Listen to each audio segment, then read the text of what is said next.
लड़का क्या लड़की कहती है लड़का से कि हे रे तोरा नाम के मेहंदी ने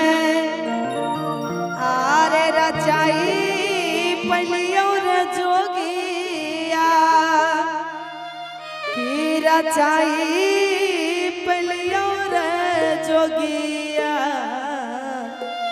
अच्छा नम के सेनुर परलो हेरे सैया नम के सेनुरा परलो हल हल हल। तो मेरा कहना कि दोसर घर के लक्ष्मी बना अजाई भीगे जोगिया बना जाई भीगे जोगिया आगे थामिले में पिया के हाथ 1 2 आइएगा फोन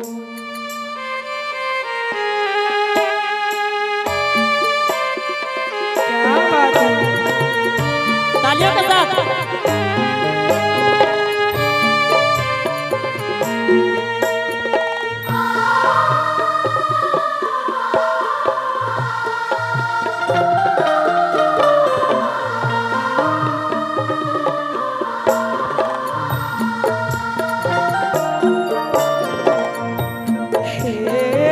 तोरा नाम के मेहंदी ने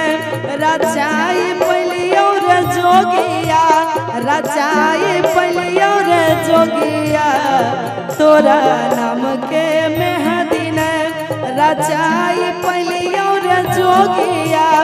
रचाई पलियो रे जोगिया पियावा नाम के मेहंदी लगल तोहार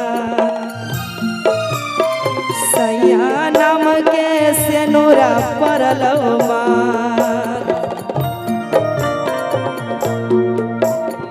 दोसर घर के लक्ष्मी बना जाई भीगे जोगिया बना जाई भीगे जोगिया हमिले भी पिया के हाथ के हमिले भी पिया के हाथ। जनुआ रे जानुआ पगला रे पगला जनुआ रे जानुआ पगला रे पगला जब तक पूरे नाही तेरे सा जब तक पूरे नाही तेरे सा तब तक पगला नहीं पगली के तब तक जनुआ नहीं जानवी के।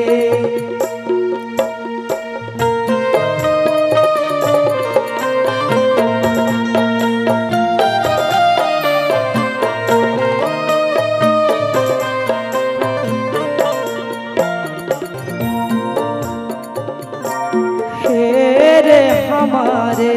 ले दुखवारी सहल रे जोगिया सहल रे जोगिया हमारे ले दुखवारी सहल रे जोगिया सहल रे जोगिया कैसन किस्मत रहो हमार तेरे छूटी गेलो तोरा से अंतिम सांस तक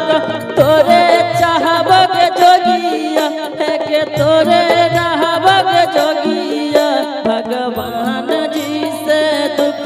कहबो भगवान से दुख कहबो पगा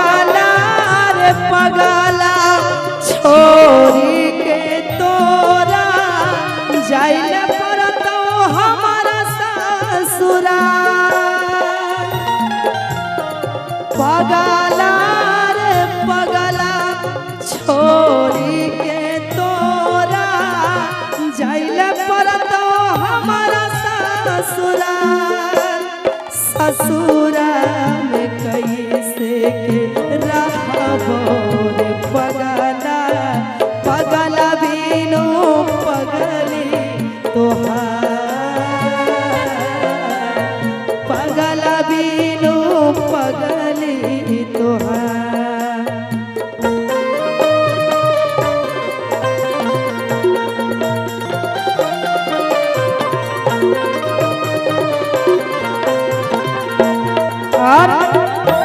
हेरे घर परिवार सब दुश्मना भेलौ रे जोगिया दुश्मना भेलौ रे जोगिया